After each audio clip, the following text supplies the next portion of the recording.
Assalamualaikum warahmatullahi wabarakatuh. Alhamdulillah nahmadu wa nasta'inu wa nastaghfiruh wa na'udzu billahi min syururi anfusina wa sayyiati a'malina. May yahdihillahu fala mudilla lahu wa may yudlil fala hadiyalah. Asyhadu an la ilaha illallah wahdahu la syarikalah wa asyhadu anna Muhammadan abduhu wa rasuluh. Allahumma shalli ala Muhammad wa ala ali Muhammad. Amma ba'du. A'udzu billahi minasyaitonir rajim. Bismillahirrahmanirrahim. Laisa 'alaikum junahun an tabtagu fadlam min rabbikum fa iza afattum min arafat fazkurullah 'indal mas'aril haram wazkuruh kama hadakum wa in kuntum min qablihi laminad dallin. Laisa 'alaikum, tidak ada, laisa alaikum, tidaklah untuk kalian, junahun dosa. Laisa alaikum, tidaklah bagi kalian junahun dosa. Kalau diterjemahkan, tidak ada dosa bagi kalian. Antabtagu, untuk mencari. Antabtagu, untuk mencari. Fadlan, karunia. Fadlan, keutamaan. Fadlan, rezeki. Fadlan, kelebihan. Banyak terjemahannya. Meskipun di sini di dalam terjemahan ada satu atau dua diterjemahkan. Mir rabbikum, dari Tuhanmu. Fa iza afattum min arafatin, Faiza afattum min arafatin, maka apabila kalian telah bertolak dari Arafah, fazkurullaha, maka berzikirlah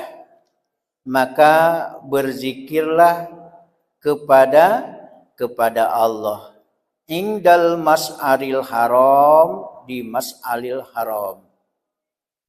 Wazkuruh, dan berzikirlah dengan menyebut nama Allah, dan berzikirlah kama hadakum, sebagaimana telah engkau berikan petunjuk. Setelah engkau diberikan petunjuk atau setelah ditunjukkan oleh Allah kepadamu. Wa in kuntum min qablihi, padahal sesungguhnya kalian sebelum itu laminad dolin, benar-benar termasuk orang-orang yang dol. Dol adalah sesat. Makanya dalam Al-Quran, ghairil maghdubi alaihim waladdallin. Nah, kata-kata dol itu adalah kesesatan. Kalau di sini karena yang sesatnya banyak, maka menggunakan jamak. Laminaddallin, benar-benar ya orang-orang itu melakukan suatu yang sesat dan termasuk orang-orang yang sesat. Bapak Ibu rahimakumullah, ayat 198 dari surah Al-Baqarah adalah rangkaian ayat-ayat sebelumnya tentang pelaksanaan ibadah haji. Kemudian sedang, kemudian setelah itu adalah paskanya. Ini belum selesai tentang haji. Belum selesai tentang haji. Surah Al-Baqarah 198 ini ada sebab turun karena suatu peristiwa. Ada sebab adanya karena suatu kejadian. Kalau tidak pertanyaan, bisa jadi karena ada suatu kejadian atau peristiwa. Maka turunlah sebuah ayat. Nah, ayat ini berdasarkan beberapa riwayat bahwa ada dulu pada zaman jahiliyah, pasar-pasar yang ada di sana itu sangat terkenal. Dan mereka biasa bertransaksi, mereka biasa berjual beli. Kalau di sini, di dalam tafsir ini, ya, pada zaman jahiliyah ada ukaz, ya, ada pasar Madinah, ada pasar Zulmajaz. Dan pasar ini adalah pasar tahunan. Pasar tahunan. Kemudian mereka merasa berdosa jika mereka bertransaksi, jika mereka melakukan jual beli. Mereka merasa berdosa. Maka karena mereka merasa berdosa, waktu itu pas lagi musim haji, maka turunlah ayat ini. Maka turunlah ayat ini yang menyatakan laisa alaikum junahun an tabtagu fadlam mir rabbikum. Maka turunlah ayat ini, tidaklah ada dosa bagi kalian untuk mencari karunia, mencari kelebihan, mencari rizki, ya, dari hasil perdagangan, dari hasil perniagaan. Jadi tidak ada dosa. Turunlah ayat ini, surah Al-Baqarah 198. Kejadiannya ini adalah pada musim haji. Kesimpulannya apa? Kau ingin menggalih hawa dek suatu kebutuhan, dak baadoh. Tapi tentu lihat, ini kan judulnya musim haji, bukan waktu pelaksanaan haji. Sekali lagi, ini adalah waktu musim haji, bukan sedang pelaksanaan haji. Nanti kita akan runut yang pelaksanaan haji betul mana. Pernah tidak kita mendengar bahasa tarwiyah? Ada tarwiyah, ada arafah, ada nahar, ada tasrik. Ya. Dan itu ada, bukan sekedar nama. Tarwiyah kapan?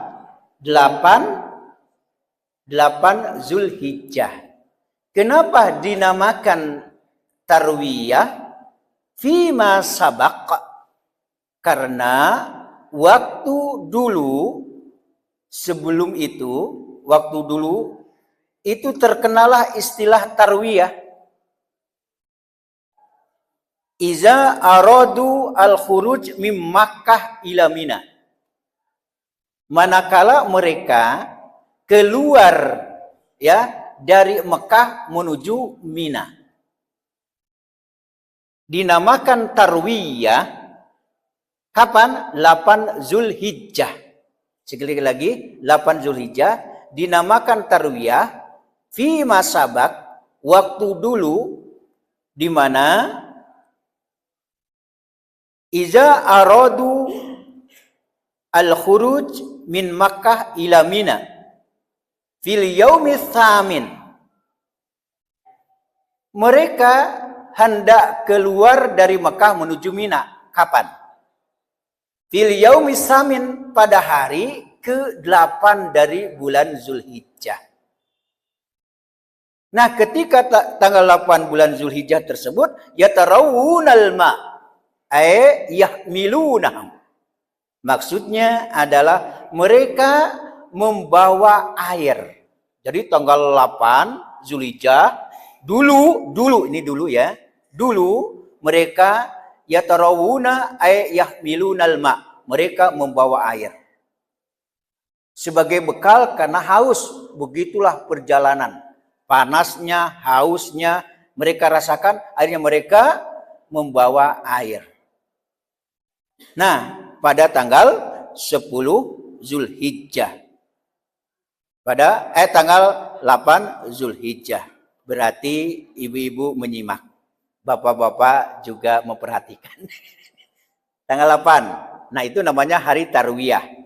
Kemudian dinamakan tanggal 9 Yaumu Arafah. Dinamakan Yaumu Arafah li'annal hujaj bi Arafah. Karena para jamaah haji berada di Arafah. Maka tanggal 9 Zulhijjah dinamakan adalah hari Arafah. Kemudian Yaumun Nahar. Ini nama-nama hari perlu tahu. Yaumun Nahar. Kenapa tanggal 10 dinamakan Yaumun Nahar? Karena waktu itu linahril haji wal adhahi. Mereka melaksanakan penyembelihan. Penyembelihan hadyu bagi mereka yang melaksanakan haji. Al-adhahi bagi kita yang ada di sini melaksanakan udhiyah kurban. Tanggal 10 di sana Yaumun Nahar, hari nahar penyembelihan. Untuk menyembelih ya dam haji tamattu. Tanggal 10 di sini adalah udhiyah atau kurban. Maka di sana khususnya dinamakan Yaumun Nahar tanggal 10 Zulhijjah. Kemudian kita mengenal juga ada Ayyamut Tasyrik. Bahkan kalau tanggal 11-nya Al-Qarru, Yaumul Qarri. Kenapa dinamakan Al-Qarri tanggal 11 Zulhijjah? Listiqraril hajiz. Karena orang yang berhaji dia menetap di Mina. Sekali lagi, tanggal 11 Zulhijjah dinamakan Yaumul Qarri karena mereka menetap di Mina. Kemudian pada tanggal 12 Zulhijjah dinamakan Nafar Awal. Nafar Awal. Kenapa? Karena mereka limugodir. Mereka bergegas, mereka memburu al-muta'ajjilina ba'dar ramyi. Mereka bergegas pergi ya setelah melontar untuk dia kembali ke Mekah. Jadi sekali lagi, kalau di Indonesia dan di Padang Panjang sekarang ini tanggal 11, tanggal 12, tanggal 13 namanya apa? Ayyamut Tasyrik. Hari Tasyrik itu zibhun, bisa untuk menyembelih. Berarti tanggal 10 Zulhijjah pas Idul Adha-nya ya, silakan menyembelih. Ayyamut Tasyrik, hari-hari tasyrik di mana di sana Yaumul Qarri namanya, Nafar Awal namanya juga, ada Nafar Sani. Berarti tanggal 11 silakan menyembelih di sini. Tanggal 12 juga bisa menyembelih ketika orang Nafar Awal. Tanggal 13 di sini bisa menyembelih, di sana Nafar Sani. Dia pergi dari Mina menuju Mekah untuk kembali. Itu namanya Nafar Sani. Bolehkah tidak sampai tanggal 13 bagi jamaah haji untuk bertolak dari Mekah, dari Mina ke Mekah? Boleh. Berarti didahulukan karena sesuatu hal. Karena mungkin jamaah sudah letih, jamaah sudah kehabisan bekal, kondisi jamaah kesehatan dan lain sebagainya sudah tidak memungkinkan, maka dia segerakanlah pergi untuk kembali ke Mekah tanggal 12, maka dinamakan Nafar Awal. Jika dari Mina ke Mekah tanggal 13 namanya Nafar Sani. Nah, itulah untuk pekerjaan haji. Dan ini tidak bisa dijelaskan Karena yang kita bahas sebenarnya adalah tidak dosa ya bagi mereka yang melaksanakan haji di musim haji untuk apa? Mencari rizki, mencari karunia. Bapak Ibu rahimakumullah, tapi perlu juga ya kita tahu tentang manasik haji. 8, 9, 10, 11, 12, 13. Itu pelaksanaan haji. Tanggal 8 kita pergi ke Mina dengan memakai pakaian ihram. Dan ketika itu kita mengucapkan niat labbaika hajjan. Labbaika hajjan. Itu tanggal 8. Kemudian tanggal 9 Zulhijjah kita pergi ke Arafah. Untuk apa? Untuk wukuf di Arafah. Itu tanggal 9. Nah, setelah maghrib pergi dari Arafah ke Muzdalifah. Untuk apa? Untuk mabit, untuk menginap. Beralaskan bumi, beratapkan langit. Di situ ujian paling berat. Paling berat, coba bayangkan. Dari maghrib, nunggu diangkut sampai subuh. Bahkan yang sudah-sudah ada yang lewat daripada subuh. Nah, itu pelaksanaan haji. Tanggal 10 Zulhijjah dari Muzdalifah pergi ke Mina. Untuk apa? Untuk melontar Aqabah. Jadi tanggal 10 yang dilontar satu jamarot saja. Satu jamarot saja. Namanya adalah Jumroh Aqabah. Nah, untuk tanggal 11 Zulhijjah ya. Kemudian tanggal 10 tadi pergi kita ke Muzdalifah ya. Kemudian ke Mina untuk melontar Jumrah Aqabah setelah terbit matahari, kemudian tahallul asghar, mencukur ya dengan digunting. Nah, setelah bercukur kemudian pergi ke Mekah untuk menyembelih hadyu. Untuk menyembelih hadyu. Yaitu tanggal 10. Nah, kemudian menyembelih hadyu dan boleh dilakukan pada tanggal 10, boleh dilakukan pada tanggal 11, 12 dan 13 Zulhijjah. Nah, kemudian jika jamaah haji dia ingin mempercepat karena kondisi, boleh di tanggal 12 nafar awal. Kalau sampai tuntas nafar sani tanggal 13. Itu untuk pelaksanaan haji. Sekarang kita kembali kepada ayat. Tidak berdosa kita berjual beli di musim haji jika sudah kita wukuf di Arafah. Terutama. Tapi laksanakan dululah ya yang haji tersebut. Ketika musim haji boleh kita berjualan, boleh kita bisnis. Laisa alaikum junahun antabtagu fadlam mir rabbikum. Kemudian faiza afattum min arafatin, apabila telah bertolak dari Arafah, maka berzikirlah kepada Allah. Ingdal mas'aril haram.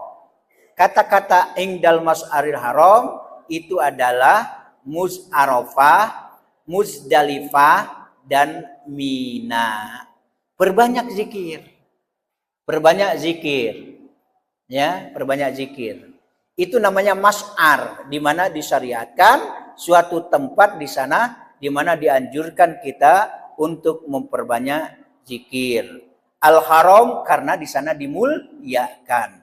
Maka tempat yang dimuliakan di sana ada zikir menyebut nama Allah, Ingdal Mas'alil Haram namanya. Bapak Ibu rahimakumullah, di sini juga ada, lihat di buletin halaman 2, Arafah merupakan tempat wukuf dalam ibadah haji dan sebagai tiang dari semua pekerjaan haji. Oleh karena itu, Imam Ahmad dan pemilik kitab Sunan meriwayatkan sebuah hadis yang sahih sanadnya dari Abdurrahman ibnu Ya'mur Ad-Daili yang menceritakan bahwa ia pernah mendengar Rasulullah SAW bersabda, haji itu hanyalah di Arafah. Sebanyak 3 kali dia ucapkan, barang siapa yang menjumpai hari Arafah sebelum fajar menyingsing, berarti dia telah menjumpai haji. Dan hari-hari Mina itu adalah 3 hari. Karenanya barang siapa yang ingin cepat berangkat dari Mina sesudah 2 hari, maka tiada dosa baginya. Dan barang siapa yang ingin menangguhkan keberangkatannya dari 2 hari itu, maka tidak ada dosa baginya. Ini yang dimaksud nafar awal dan nafar sani. Kesimpulannya, al-hajju Arafah. Haji itu adalah Arafah. Maka dalam semua kondisi, sakitkah, kalau perlu ditandu. Karena haji Arafah. Kalau tidak wukuf di Arafah, maka tidak ada haji, meskipun yang lainnya dilaksanakan. Maka yang paling penting itu adalah Arafah. Kemudian penafsiran tentang wazkuru kama hadakum, dan berzikirlah dengan menyebut Allah sebagaimana yang ditunjukkannya kepada kalian. Di dalam buletin halaman yang keempat, di sana dicantumkan bahwa ayat ini mengingatkan mereka akan limpahan nikmat yang telah diberikan Allah kepada mereka. Apa itu? Bisa nikmat itu hidayah, bisa nikmat itu adalah adanya keterangan-keterangan, ada tausiah-tausiah, ada bimbingan-bimbingan, ya. Kemudian juga mereka dituntun di Mas'aril Hajj, di Mas'aril Haram. Nah, hal ini sesuai dengan hidayah yang telah ditunjukkan oleh Allah kepada Nabi Ibrahim. Karena itulah sesudahnya disebutkan wa in kuntum min qablihi laminad dhalin. Bapak Ibu rahimakumullah, ada yang tahu enggak kenapa dinamakan Arafah? Arafah ya'rifu, irfan arafatan. Apa artinya? Mengenal, mengetahui. Jadi ada yang menyatakan bahwa dinamakan Arafah karena malaikat datang kepada Nabi Ibrahim.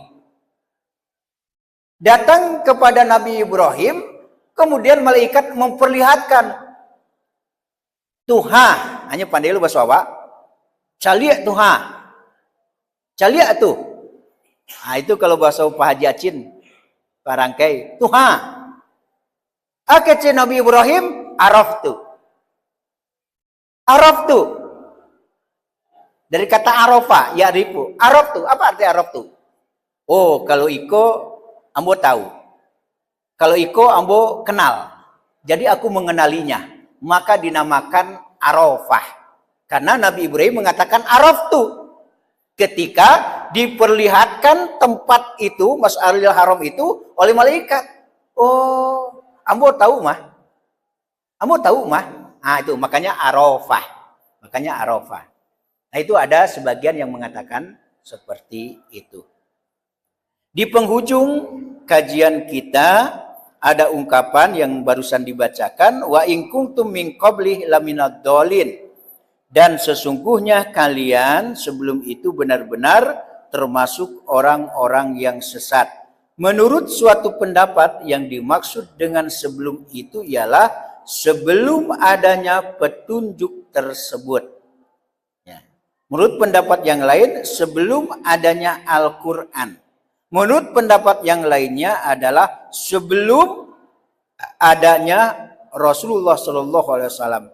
Akan tetapi pada dasarnya masing-masing pendapat itu sangatlah berdekatan pengertiannya, maka tidak perlu diperdebatkan, satu sama lain saling menguatkan. Jadi dulu berada di dalam kesesatan, setelah ada petunjuk tidak lagi sesat. Sekarang dulu kita tidak rajin kasuro, tidak rajin balaja, tidak ikut kajian. Yo mungkin banyak yang tidak tahu. Kini setelah mendapatkan petunjuk, alhamdulillah ada pencerahan dan kita mengetahui. Demikian, mudah-mudahan ada manfaat dan faedahnya. Ada yang ditanyakan? Assalamualaikum warahmatullahi wabarakatuh.